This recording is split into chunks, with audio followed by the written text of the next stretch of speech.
ফেব্রুয়ারিতে জাতীয় সংসদ নির্বাচন প্রস্তুতির জন্য এই সপ্তাহেই ইসিকে চিঠি দেবে সরকার। জাতির উদ্দেশ্যে ভাষণে প্রধান উপদেষ্টা।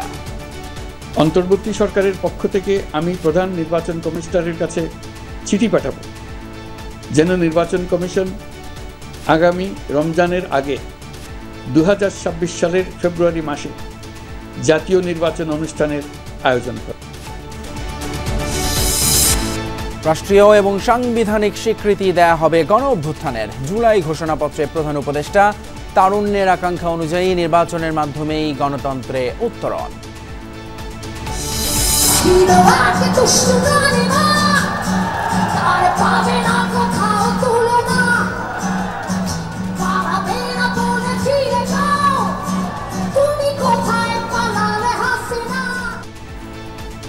গণ অভ্যুত্থান দিবসে উৎসবের কেন্দ্রবিন্দু মানিক মিয়া এভিনিউ। ঐক্যবদ্ধ থাকলে পূরণ হবে সব দাবি প্রত্যাশা সাধারণ মানুষের।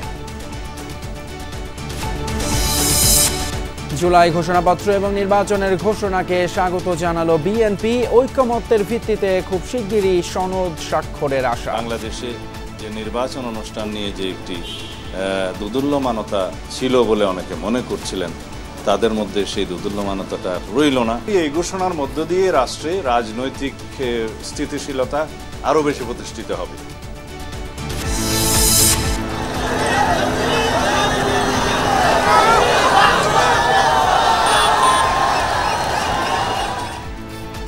হেলিকপ্টারে নয়, বোন রেহেনা সহ 3 জনকে নিয়ে শেখ হাসিনা দিল্লি পালান। বিমান বাহিনীর বিশেষ ফ্লাইটে ঘাঁটিতে অপেক্ষা করেন দীর্ঘ সময়।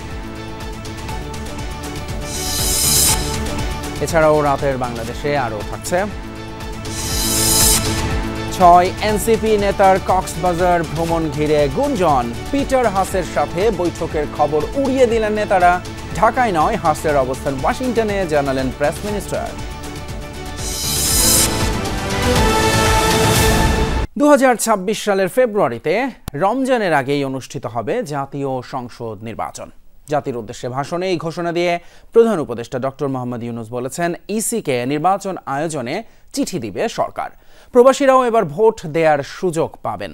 জাতিকে আর বিভক্ত না করার জন্য সবাইকে প্রতিজ্ঞাবদ্ধ হওয়ার আহ্বান জানান প্রধান উপদেষ্টা। আজকের দিনে আমি জাতির সূর্য সন্তান জুলাই শহীদদের গভীর শ্রদ্ধার সঙ্গে স্মরণ করছি। জুলাই গণ অভ্যুত্থানের বছর পার করার আগে নানা সময়ে নানা উৎকণ্ঠায় কাটিয়েছে দেশের মানুষ। রাজনৈতিক অঙ্গনে অন্যতম আলোচিত ছিল আগামী জাতীয় নির্বাচন বিষয়ে। সব জল্পনা কল্পনা ছাপিয়ে কয়েকটি দলের আপত্তির পরও আগামী রমজানের আগেই নির্বাচনের আয়োজনের কথা জানালেন ডক্টর মোহাম্মদ ইউনূস। অন্তর্বর্তী সরকারের পক্ষ থেকে আমি প্রধান নির্বাচন কমিশনারের কাছে চিঠি পাঠাব, যেন নির্বাচন কমিশন আগামী রমজানের আগে 2026 সালের ফেব্রুয়ারি মাসে জাতীয় নির্বাচন অনুষ্ঠানের আয়োজন করেন। প্রথমবারের মতো প্রবাসীরা ভোট দিতে পারবেন বলেও ঘোষণা দেন প্রধান উপদেষ্টা। এবার আমরা প্রবাসী ভোটারদের ভোট দেওয়ার আয়োজন নিশ্চিত করতে চাই।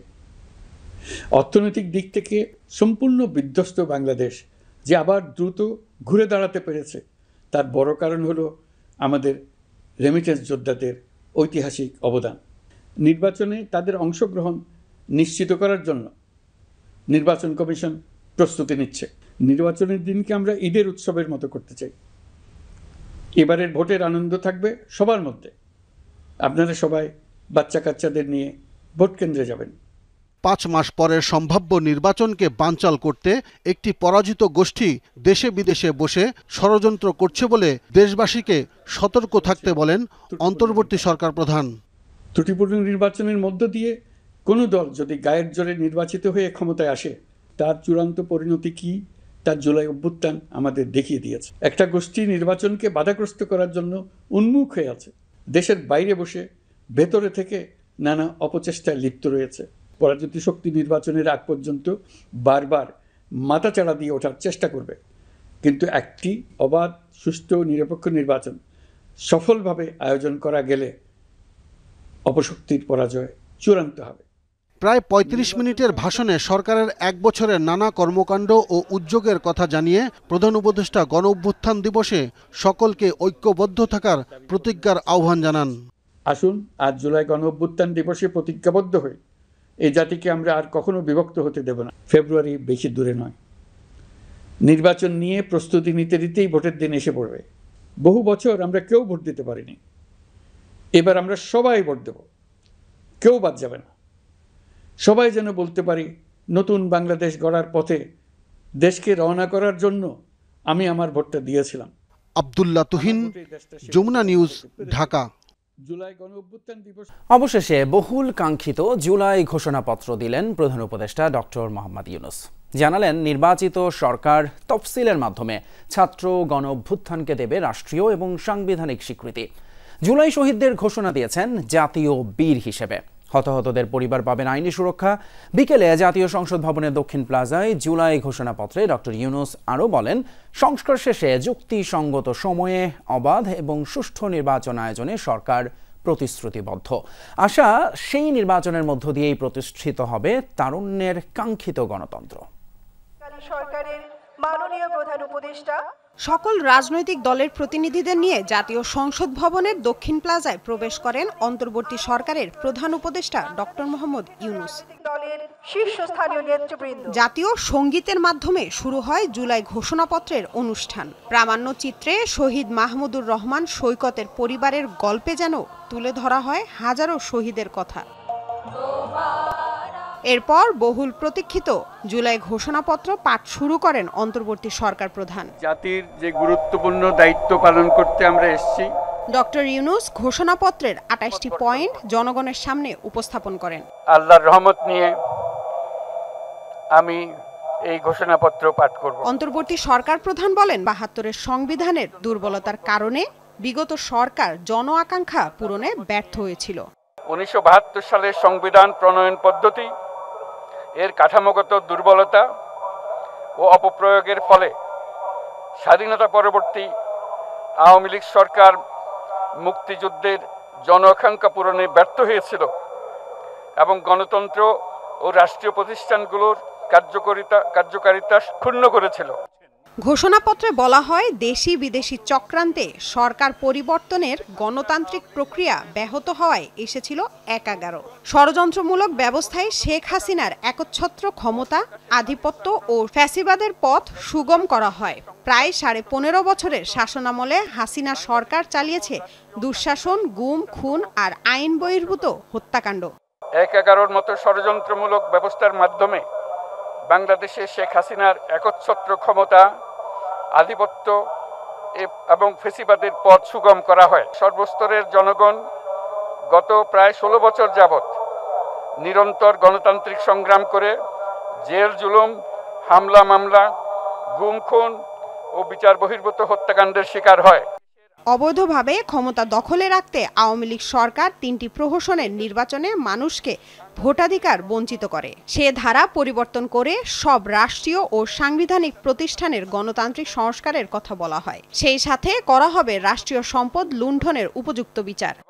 আওয়ামী লীগ সরকার ৩টি প্রহসনের নির্বাচনে এর জাতীয় সংসদ নির্বাচন এদেশের মানুষকে ভোটাধিকার ও প্রতিনিধিত্ব থেকে বঞ্চিত করে। ফেসিবাদী শাসনের পুনরাবৃত্তি রোধ, আইনের শাসন, অর্থনৈতিক ও সামাজিক ন্যায় বিচার নিশ্চিত করার লক্ষ্যে নিয়মতান্ত্রিক উপায়ে বিদ্যমান সংবিধান ও সকল রাষ্ট্রীয় সাংবিধানিক প্রতিষ্ঠানের গণতান্ত্রিক সংস্কার সাধনের অভিপ্রায় ব্যক্ত করে। গণহত্যা, মানবাধিকার বিরোধী অপরাধ ও সকল ধরনের নির্যাতন, নিপীড়ন ও রাষ্ট্রীয় সম্পত্তি লুণ্ঠনের অপরাধ সমূহের দ্রুত উপযুক্ত বিচারের দৃঢ় অভিপ্রায় ব্যক্ত করছে। জুলাই গণঅভ্যুত্থানে সকল শহীদদের জাতীয় বীর হিসেবে ঘোষণা করে তাদের পরিবার, আহত যোদ্ধা ও আন্দোলনকারীদের আইনি সুরক্ষা দেওয়ার প্রত্যয় ব্যক্ত করা হয় ঘোষণাপত্রে। জুলাই জনগণের সকল শহীদদের জাতীয় বীর হিসেবে ঘোষণা করে শহীদদের পরিবার, আহত যোদ্ধা এবং আন্দোলনকারী ছাত্র জনতাকে প্রয়োজনীয় সকল আইনি সুরক্ষা দেওয়ার অভিপ্রায় ব্যক্ত করেছে। ছাত্র গণঅভ্যুত্থানের 2024-এর উপযুক্ত রাষ্ট্রীয় সাংবিধানিক স্বীকৃতি প্রদান করা হবে এবং পরবর্তী নির্বাচনে নির্বাচিত সরকারের সংস্কারকৃত সংবিধানের তফসিলে এই ঘোষণাপত্র সন্নিবেশিত করা হবে। নির্বাচন ইস্যুতে বলা হয়, যুক্তিসঙ্গত সময়ে সুষ্ঠু ও নিরপেক্ষ ভোটের ব্যবস্থা করা হবে। বাংলাদেশের জনগণ যুক্তিসঙ্গত সময়ে আয়োজিতব্য অবাধ ও সুষ্ঠু ও নিরপেক্ষ একটি নির্বাচনের মাধ্যমে গঠিত জাতীয় সংসদে প্রতিশ্রুত প্রয়োজনীয় সাংবিধানিক সংস্কারের মাধ্যমে গণতান্ত্রিক রাষ্ট্র ব্যবস্থা প্রতিষ্ঠার অভিপ্রায় ব্যক্ত করেছে। লামিয়া তিথি, যমুনা নিউজ, ঢাকা। বাংলাদেশের জনগণ প্রধান উপদেষ্টার জুলাই ঘোষণাপত্র এবং নির্বাচনের ঘোষণাকে স্বাগত জানিয়েছে বিএনপি। কথা রাখায় প্রধান উপদেষ্টাকে ধন্যবাদও জানিয়েছে দলটি। ঐকমত্যের ভিত্তিতে খুব শিগগিরই জুলাই সনদ স্বাক্ষরিত হবে বলে আশা বিএনপির। তাৎক্ষণিক প্রতিক্রিয়ায় এসব কথা জানিয়েছেন বিএনপির স্থায়ী কমিটির সদস্য সালাউদ্দিন আহমদ।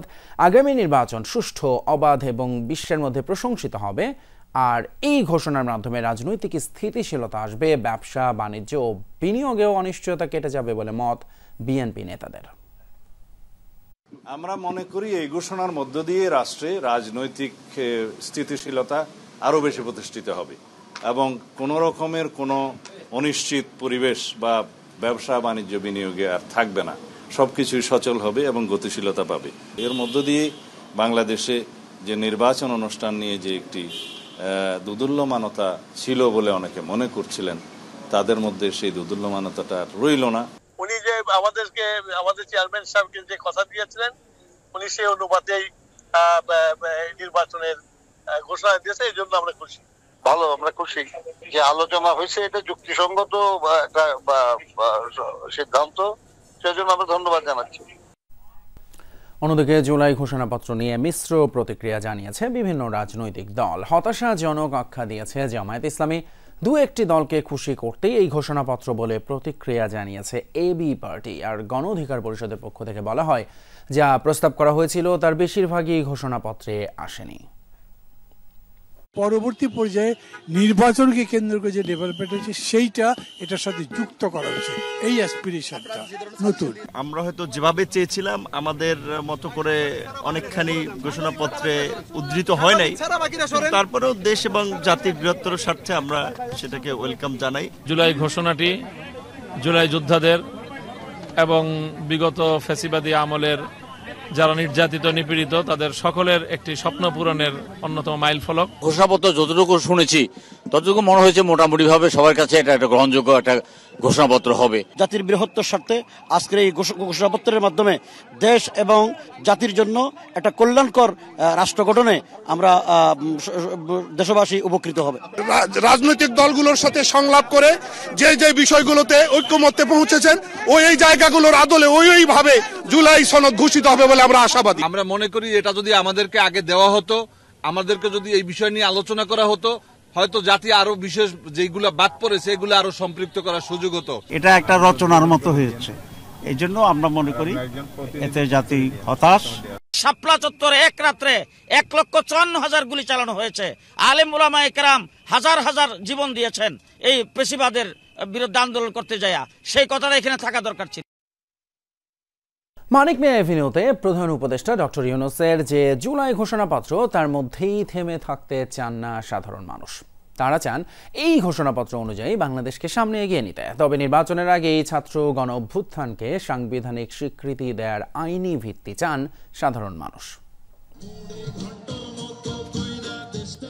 মানিক মিয়া এভিনিউয়ে যেন নেমে এলো সেই ঐতিহাসিক জুলাই। হাজারো মানুষের কণ্ঠে ঐতিহাসিক দিনটির বন্দনা। পাশাপাশি দুই মঞ্চের একটিতে তখন চলছে জুলাই জাগরণের অনুষ্ঠান। সংসদ ভবনের দক্ষিণ প্লাজায় বৃষ্টি মাথায় জুলাই ঘোষণাপত্র পাঠ করেন ডক্টর মুহাম্মদ ইউনূস। জাতির যে গুরুত্বপূর্ণ দায়িত্ব পালন করতে আমরা এসেছি, আল্লাহ তার জন্য আমাদের জন্য রহমত বর্ষণ করছেন। সাধারণ মানুষ বলছেন গেল এক বছর সবচাইতে বড় পাওয়া স্বাধীনভাবে কথা বলতে পারা, আর জুলাই ঘোষণাপত্র তাতে বাড়তি পাওয়া যোগ করলো। এক বছর আগে আমাদের যে কণ্ঠ বাকরুদ্ধ করে রাখছিল হাসিনা সরকার, সেটাই এক বছর আমরা আর কেউ করতে পারে নাই। আমরা স্বাধীনভাবে কথা বলতে পারি। এটা যেন জাতীয় সংবিধানে অন্তর্ভুক্ত করা হয়, এটা আমি একজন শহীদ পরিবারের পক্ষ থেকে আমার এই দাবি। বিচার কাজ সংস্কার কাজ মোটেই হয়নি। নির্বাচনও হতে থাকুক, এটা হবে স্বাভাবিক, কিন্তু আজকে 5 আগস্ট 37 জুলাই সকল শহীদ এবং আহতদের স্মরণ করতেছি। ঘোষণাপত্রে যাই থাকুক, দেশের সবাই ঐক্যবদ্ধ থাকলে পূরণ হবে সব প্রত্যাশা। আমরা শুধু আজকে একটা জুলাই ঘোষণাপত্র নিয়ে সদস্য থাকতে পারছি না। আমরা চাই আমাদের দেশটার পূর্ণ সংস্কার হোক। শহীদদের রক্ত যেন মাটি না হয়, এই সংস্কার অবশ্যই করতে হবে। আমরা চাই সবাই অনেস্ট থাকতে এন্ড বাংলাদেশটা খুব ভালোভাবে চলুক, এটা আমাদের একটা চাওয়া। আগামী নির্বাচন যেন অবাধ সুষ্ঠু হয়, জুলাই ঘোষণাপত্র পাঠের দিনে সেই চাওয়ার কথাও তরুণদের মুখে। নির্বাচনে আমরা ভোট যাতে আমরা সুস্থভাবে দিতে পারি, যাতে কে পাশ করলো সেটা আমরা দেখতে পারি, যাতে আমাদের ভোট যেটা আমাদের ক্ষয়ে না যায়, যেটা আমরা যাকে ভোট দিছি সেই যেন পাশ করে। ভবিষ্যতের বাংলাদেশে যেন আর কোনো ফ্যাসিবাদ মাথাছাড়া দিয়ে উঠতে না পারে। শেখ হাসিনাকে আমাদের দেশে পুষিন করুক, আমরা তাকে এই আইনের মাধ্যমে, বাংলাদেশের আইনের মাধ্যমে আমরা তার ফাঁসি চাই। আল আমিন হক অহন, যমুনা নিউজ, ঢাকা। ছাত্র জনতার গণ অভ্যুত্থানে আওয়ামী লীগ সরকার পতনের বর্ষপূর্তি আজ। 1 বছর আগে এই দিনেই শেখ হাসিনা পালিয়ে যাওয়ার যে ভিডিও দেখা যায়, তারপরও 30 মিনিটের মতো দেশের মাটিতেই ছিলেন তিনি। কেবল শেখ রেহেনা নন, সঙ্গে করে নিয়ে যান ববি সহ আরও 3 জনকে। তৎকালীন বঙ্গবন্ধু ঘাঁটি থেকে উড়াল দেওয়ার ঠিক আগ মুহূর্তে শেখ হাসিনার সাথে দেখা করেছিলেন তারেক সিদ্দিকী সহ গুরুত্বপূর্ণ কয়েকজন। তাদের বহনকারী ফ্লাইটের মুভমেন্টেও কোনো ভিআইপি নিরাপত্তা ছিল না। হাসিনার সেফ এক্সিট এতটাই সাধারণভাবে করা হয় যা ঘুণাক্ষরেও আঁচ করতে পারেননি এয়ার মুভমেন্টের কর্মকর্তারাও। কিভাবে, কোন পথে, কাদের হাত ধরে দেশ ছাড়তে পেরেছিলেন শেখ হাসিনা? সহকর্মী আহমেদ রেজাকে সাথে নিয়ে উত্তর খুঁজেছেন আখলাকুস সাফা। শেখ হাসিনার দেশ ছেড়ে যাওয়ার এই ভিডিও ফুটেজটি দেখেছেন সবাই। অনেকেই বলেন এটি শেখ হাসিনার পলায়নের ফুটেজ, আসলে কিন্তু তা নয়। ফুটেজটি ধারণ করা 5 আগস্ট বেলা 2:35 থেকে 40 মিনিটে। লোকেশন হযরত শাহজালাল বিমানবন্দরের পাশে কুর্মিটোলায় বিমানবাহিনীর তখনকার বঙ্গবন্ধু ঘাঁটির এয়ার মুভমেন্ট এলাকা। বিএএফ শাহিন কলেজের পাশের অফিসার্স মেস থেকে মোবাইলে এই ফুটেজ ধারণ করেছিলেন বাহিনীরই একজন। বিমানবাহিনীর MI-17 হেলিকপ্টার থেকে নেমে 4টি সুটকেস সহ গাড়িতে উঠছেন শেখ হাসিনা ও রেহানা। এরপর গাড়িতে করে যে এয়ার মুভমেন্টের ভিভিআইপি রুমে 20 মিনিট অবস্থান করেন তারা। কি হয়েছে এই 20 মিনিটে, কেনই বা সেখানে অবস্থান? জানা যায় শেষ মুহূর্তে কারো জন্য অপেক্ষা করছিলেন 2 বোন।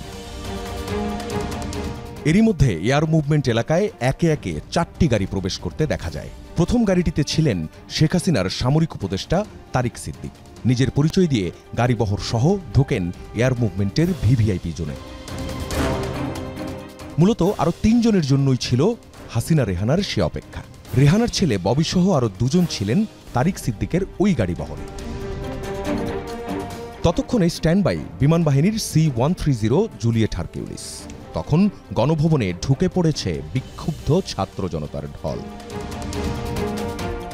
এরই মধ্যে সংক্ষিপ্ত সাক্ষাৎ শেষে তড়িঘড়ি করে C-130-তে ওঠেন শেখ হাসিনা সহ 5 জন, সাথে এসএসএফের 1 জন ও ক্রু। ঢাকার গ্রাউন্ড কন্ট্রোলারের মধ্যে রেডিও যোগাযোগের রেকর্ডিং থেকে জানা যায় বিমানটি তৎকালীন বঙ্গবন্ধু এয়ারবেস থেকে রানওয়ে 32-তে যাওয়ার জন্য ট্যাক্সিওয়ে সাউথ আলফা বেছে নেয়। ঠিক বেলা 3:09 মিনিটে ভারতের উদ্দেশ্যে টেক অফ করে বিমানটি। ফ্লাইট প্রোগ্রেস স্ক্রিপ্ট থেকে জানা যায় ঢাকা থেকে টেক অফ করার সময় ট্রেনিং মিশন হিসেবে উড্ডয়ন করে বিমানটি। যতক্ষণ বাংলাদেশের আকাশে ছিল ততক্ষণ ট্রান্সপন্ডার ছিল বন্ধ। Emirates 583, just want to know which departure we can expect. Ground IS 1431 requesting. বিমানের ককপিট ও ঢাকার এয়ার ট্রাফিক কন্ট্রোলের মধ্যে রেডিও যোগাযোগের এই রেকর্ডিংয়ে জানা যায় হাসিনাকে বহনকারী ফ্লাইটটিকে স্কোয়াক কোড দেওয়া হয়েছিল AJXS 1431। ঢাকা ইটিসির রাডার মনিটরের স্ক্রিন গ্র্যাব দেখায় ফ্লাইট AJXS 1431 ভারতীয় আকাশসীমায় প্রবেশের কিছুক্ষণ আগে তার ট্রান্সপন্ডার চালু করে। ঢাকা থেকে দিল্লির ফ্লাইটগুলো রাজশাহীর উপর দিয়ে যায়, কিন্তু এই ফ্লাইটটি গিয়েছে যশোরের উপর দিয়ে। এক্ষেত্রে বাংলাদেশের আকাশসীমায় 10 থেকে 15 মিনিট কম থাকতে হয়েছে। বিমানটি কলকাতার আকাশসীমার ওয়ে পয়েন্টে পৌঁছানোর পর ট্রান্সপন্ডার ও স্বয়ংক্রিয় জিও লোকেটর চালু করে। এরপর থেকেই রাডারে দৃশ্যমান হয় বিমানটি, তার আগে পর্যন্ত নয়। পরে সেটি ভারতের রাজধানী দিল্লি থেকে 30 কিলোমিটার দূরে গাজিয়াবাদের হিন্দন বিমান ঘাঁটিতে অবতরণ করে। শেখ হাসিনা বাংলাদেশের আকাশসীমা অতিক্রম করার পর আনুষ্ঠানিকভাবে আসে সেনাপ্রধানের ঘোষণা। মাননীয় প্রধানমন্ত্রী পদত্যাগ করেছেন এবং এখন একটা ইন্টারিম গভর্নমেন্ট ফর্ম করে আমরা আমাদের কার্যক্রম পরিচালনা করব।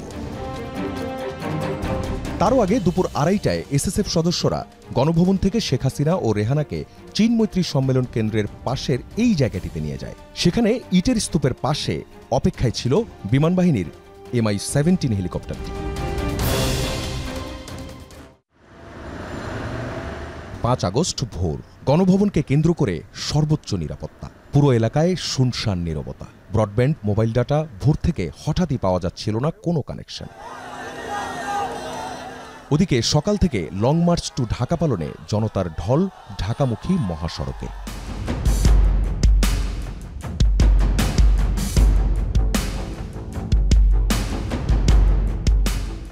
এই গণভবন এখন হচ্ছে জাদুঘর।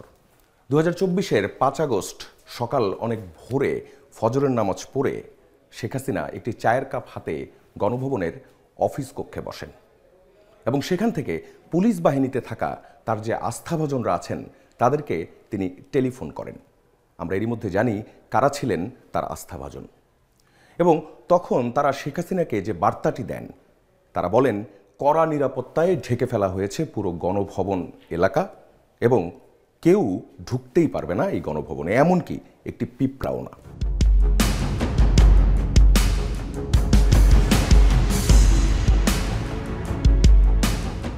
সকাল তখন 10:30। 3 বাহিনীর প্রধান তখন গণভবনের এই কক্ষে।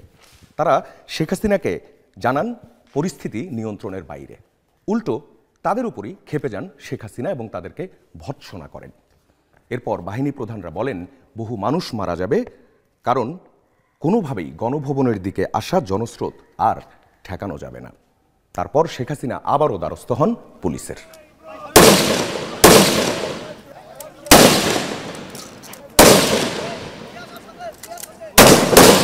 তখনও সক্রিয় পুলিশের কমান্ড সেন্টার। সেখান থেকে মাঠ পর্যায়ে গুলি চালানোর নির্দেশ দেওয়া হচ্ছিল। সকালের মধ্যেই মৃতের সংখ্যা ছাড়ায় 100-রও বেশি।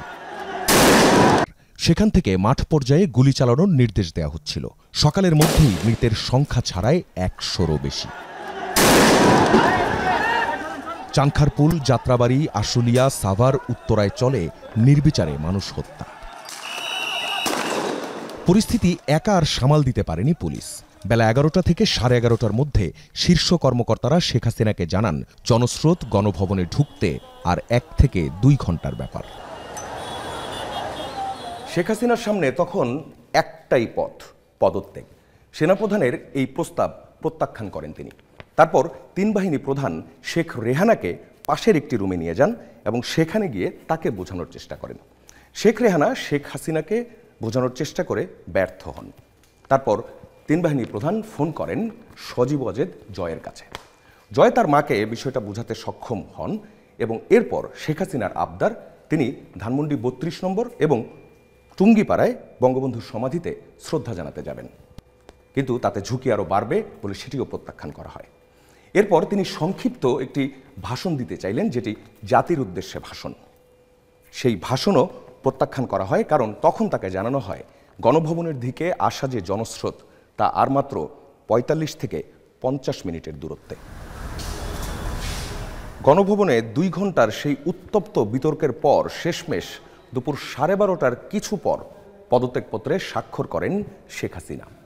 না, তিনি নিজে তা নিয়ে বঙ্গভবন যাননি। এখান থেকেই সেই পদত্যাগপত্রটি পাঠানো হয়েছিল রাষ্ট্রপতির কাছে।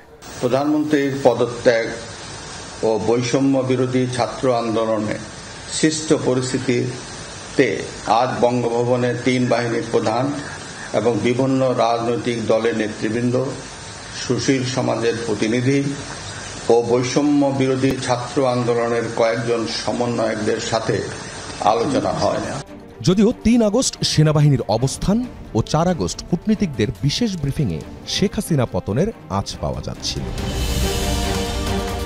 এভাবেই অবসান হয় 15.5 বছর প্রতাপের সাথে ক্ষমতায় টিকে থাকা প্রধানমন্ত্রী। দেশের ইতিহাসে এর আগে কেউ ক্ষমতাচ্যুত হয়ে এভাবে দেশ ছেড়ে পালায়নি।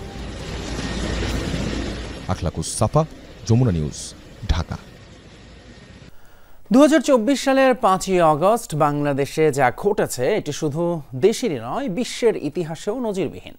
এমন মন্তব্য করেছেন বিএনপির ভারপ্রাপ্ত চেয়ারম্যান তারেক রহমান। গণ অভ্যুত্থান দিবস উপলক্ষে মঙ্গলবার সকালে এক ভিডিও বার্তায় তিনি কথা বলেন। একই সাথে জানান, এমন একটি বাংলাদেশ গড়তে হবে যেখানে দল, মত, ধর্ম, বর্ণ নির্বিশেষে বিশ্বাসী, অবিশ্বাসী, সংশয়বাদী প্রতিটি মানুষ নিরাপদে থাকবেন। গণ অভ্যুত্থানের বর্ষপূর্তিতে জাতির উদ্দেশ্যে বিএনপির ভারপ্রাপ্ত চেয়ারম্যান তারেক রহমানের ভিডিও বার্তা। বাংলাদেশের ইতিহাসের ঘৃণ্যতম ফ্যাসিস্ট পালিয়ে যাওয়া। বলেন, 21 শতকের এই বাংলাদেশে পলাতক স্বৈরাচার এক বিভীষিকার রাজত্ব কায়েম করেছিল। এই ফ্যাসিবাদের বিরুদ্ধে 1.5 দশকেরও বেশি সময় ধরে চলা আন্দোলনের সময় বিএনপি সহ ভিন্ন দল এবং মতের গণতন্ত্রের পক্ষের শক্তির লাখো কোটি নেতাকর্মীর জন্য দেশকে নরকে পরিণত করে রাখা হয়েছিল। যারা কৌশলে ফ্যাসিবাদী শাসনের সঙ্গে অন্তর্বর্তী সরকারের তুলনা করতে চায়, তাদের 5 আগস্টের এই দিনটি মনে করিয়ে দেন তারেক রহমান। দেশ এবং জনগণের স্বাধীনতা এবং অধিকার প্রতিষ্ঠার জন্য নিজের জীবন বিলিয়ে দিয়ে শহীদগণ আমাদেরকে ঋণী করে গেছেন। এবার শহীদদের প্রতি আমাদের ঋণ পরিশোধের পালা। শহীদ পরিবারের কাছে সমগ্র বাংলাদেশ ঋণী। ভবিষ্যৎ বাংলাদেশ গড়া নিয়ে বিএনপির পরিকল্পনার কথা জানান ভারপ্রাপ্ত চেয়ারম্যান। মায়ের চোখে বাংলাদেশ যেমন, আমরা তেমন একটি বাংলাদেশ গড়তে চাই যেখানে দল, মত, ধর্ম, বর্ণ নির্বিশেষে বিশ্বাসী, অবিশ্বাসী, সংশয়বাদী প্রতিটি সন্তান, প্রতিটি মানুষ নিরাপদে থাকবে। আজ এবং আগামীর প্রতিটি 5ই আগস্ট হয়ে উঠুক গণতন্ত্র, সুশাসন প্রতিষ্ঠা আর মানবিক মানুষ হয়ে ওঠার অঙ্গীকারের দিন। তারেক রহমান বলেন, 71-এর শহীদ মুক্তিযোদ্ধাদের বাংলাদেশ ভোলেনি, 24-এর গণ অভ্যুত্থানের শহীদদেরও ভুলবে না এদেশের মানুষ। 1971 সালে শহীদ মুক্তিযোদ্ধাদেরকে বাংলাদেশ ভোলেনি, 24-এর গণ অভ্যুত্থানের শহীদদেরকেও বাংলাদেশ ভুলবে না। অলক হাসান, যমুনা নিউজ। গতানুগতিক নয়, পিআর পদ্ধতিতেই নির্বাচন দিতে হবে, এই মন্তব্য করেছেন জামায়াত ইসলামের নায়েবে আমির ডক্টর আব্দুল্লাহ মোহাম্মদ তাহের। বলেন, পিআর পদ্ধতি ছাড়া ভোটে গেলে সেটা হবে জনতার সাথে বিশ্বাসঘাতকতা। আওয়ামী লীগের মতো কেউ ফ্যাসিস্ট হতে চাইলে তাদের প্রতিহত করা হবে বলেও হুঁশিয়ারি দেন এই জামায়াত নেতা। আরেক অনুষ্ঠানে দলটির সেক্রেটারি জেনারেল অধ্যাপক মিয়া গোলাম পরোয়ারও পিআর পদ্ধতিতে নির্বাচনের দাবি তোলেন। তিনি বলেন, নির্বাচনের আগে অবশ্যই জুলাই সনদ, বিচার এবং মৌলিক সংস্কার শেষ করতে হবে। সকালে রাজধানীর মহাখালীতে জুলাই গণ অভ্যুত্থানের প্রথম বার্ষিকী উপলক্ষে গণমিছিলের আয়োজন করে ঢাকা মহানগর উত্তর জামাতে ইসলামী। নেতৃত্ব দেন দলটির নায়েবে আমির ডাক্তার আব্দুল্লাহ মোহাম্মদ তাহের। গণমিছিল পূর্ব সমাবেশে তিনি বলেন, যেসব রাজনৈতিক দল পিআর চায় না তারা জনপ্রিয়তা নয়, বরং চাঁদাবাজির অর্থ এবং সন্ত্রাসী বাহিনী দিয়ে নির্বাচন করতে চায়। হুঁশিয়ার করেন, কেউ আওয়ামী লীগের মতো ফ্যাসিস্ট হতে চাইলে তাদেরও প্রতিহত করবে দেশবাসী। যারা পিআর চায় না, কেন চায় না? কারণ তারা চায় জনপ্রিয়তা নাই কিন্তু মাস্তান আছে, জনপ্রিয়তা নাই, অবৈধ চুরির চান্দার টাকা আছে। তারা ভোটারের কাছে যায় না, টাকার কাছে যায়। দুপুরে জুলাই গণ অভ্যুত্থানের প্রথম বার্ষিকী উপলক্ষে গণমিছিলের আয়োজন করে ঢাকা মহানগর দক্ষিণ জামাতে ইসলামী। নেতৃত্ব দেন দলটির সেক্রেটারি জেনারেল অধ্যাপক মিয়া গোলাম পরোয়ার। তিনি বলেন, একটি দলের ধারণা নির্বাচনের আগেই তারা ক্ষমতা পেয়ে গেছে, দলটির কারণেই ঐকমত্যে আসা সম্ভব হচ্ছে না। এ সময় নির্বাচনের আগেই জুলাই সনদ বাস্তবায়নের জোরালোর দাবি জানান তিনি। কিছু কিছু ব্যক্তি, কিছু কিছু দল যারা নিজেদেরকে খুব বড় মনে করেন, নির্বাচনের আগেই তারা ক্ষমতায় গিয়েছেন বলে ভাবটা দেখান, কি বলেন ঠিক কিনা? তাদের ভূমিকার জন্য এই সংস্কার কাজে ঐকমত্যে পৌঁছা বড় কঠিন হয়ে যাচ্ছে। জামাতের সেক্রেটারি জেনারেল বলেন, সংসদ না থাকলেও গণভোটের মাধ্যমে সংস্কার বাস্তবায়ন সম্ভব, তাই প্রয়োজনে গণভোট দিয়ে সংস্কার বাস্তবায়ন করতে সরকারের প্রতি আহ্বান জানান মিয়া গোলাম পরোয়ার।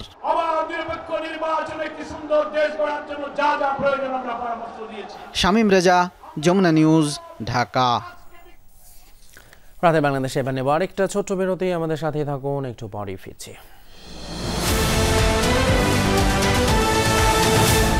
জুলাই ঘোষণাপত্র পাঠের দিনে এনসিপির 6 শীর্ষ নেতার কক্সবাজার ভ্রমণ নিয়ে কৌতূহল দেখা দিয়েছে জনমনে।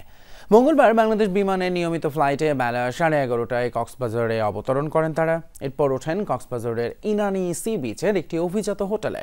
গুঞ্জন ওঠে সাবেক মার্কিন রাষ্ট্রদূত পিটার হাসের সঙ্গে বৈঠক করতে গিয়েছেন তারা, যদিও এটিকে গুজব বলে উড়িয়ে দিয়েছেন এনসিপি নেতারা।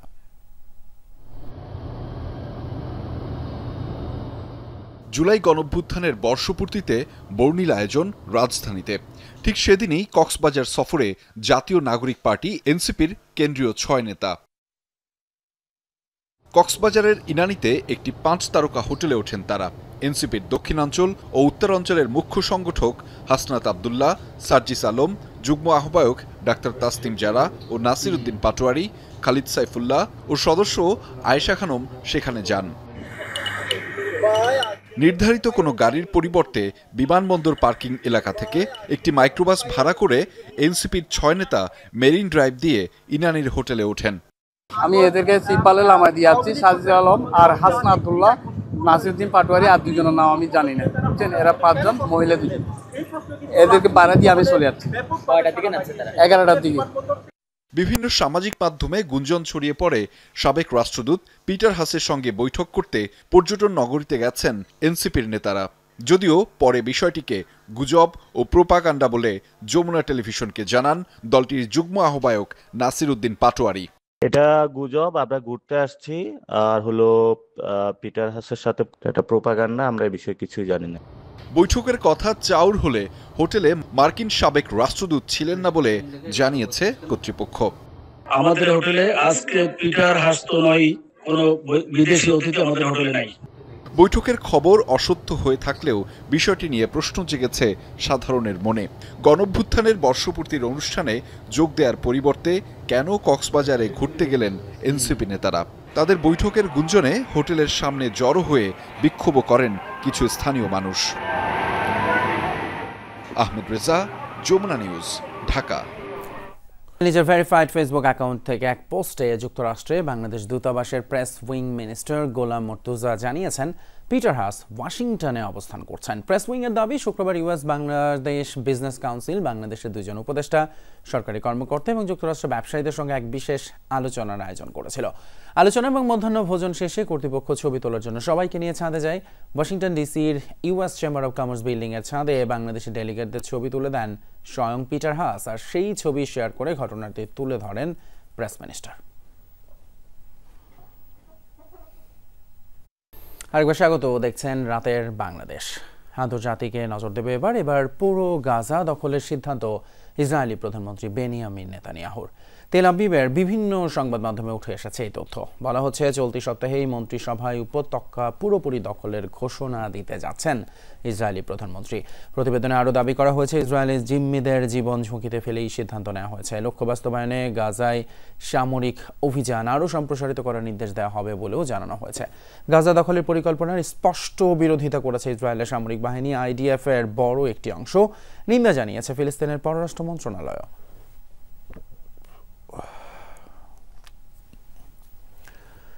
জুলাই অভ্যুত্থান দিবস স্মরণে বাংলাদেশ কাবাডি ফেডারেশন আয়োজন করেছিল বিশেষ প্রদর্শনী ম্যাচের। মঙ্গলবার সন্ধ্যায় পল্টনের জাতীয় কাবাডি স্টেডিয়ামে পুরুষ ও নারী উভয় দলের অংশগ্রহণে অনুষ্ঠিত হয় এই ম্যাচ। যুব ক্রীড়া মন্ত্রণালয়ের সচিব মোহাম্মদ মাহবুবুল আলম প্রধান অতিথি হিসেবে উপস্থিত ছিলেন। প্রথমে অনুষ্ঠিত হয় নারী দলের ম্যাচ। লাল ও সবুজ দলে ভাগ হয়ে খেলেন তারা। জাতীয় দলের খেলোয়াড়দের নিয়ে গড়া সবুজ দল প্রথমার্ধে 18-9 পয়েন্টে এগিয়ে যায়। দ্বিতীয়ার্ধে তাদের ব্যবধান আরও বাড়ে এবং শেষ পর্যন্ত 40-18 পয়েন্টে সহজ জয় পায় সবুজ দল। এরপর পুরুষদের ম্যাচ অনুষ্ঠিত হয় লাল ও হলুদ দলের মধ্যে। বাহরাইনে যুব এশিয়ান গেমসে অংশগ্রহণকারী খেলোয়াড়রা এই ম্যাচে অংশ নেন। প্রথমার্ধে হলুদ দল 13-10 পয়েন্টে এগিয়েছিল, তবে দ্বিতীয়ার্ধে তারা আরও শক্তিশালী হয়ে 31-19 ম্যাচ জিতে নেয়। এই ছিল আমাদের রাতে বাংলাদেশে। এতক্ষণ সাথে থাকার জন্য ধন্যবাদ আপনাদের সবাইকে।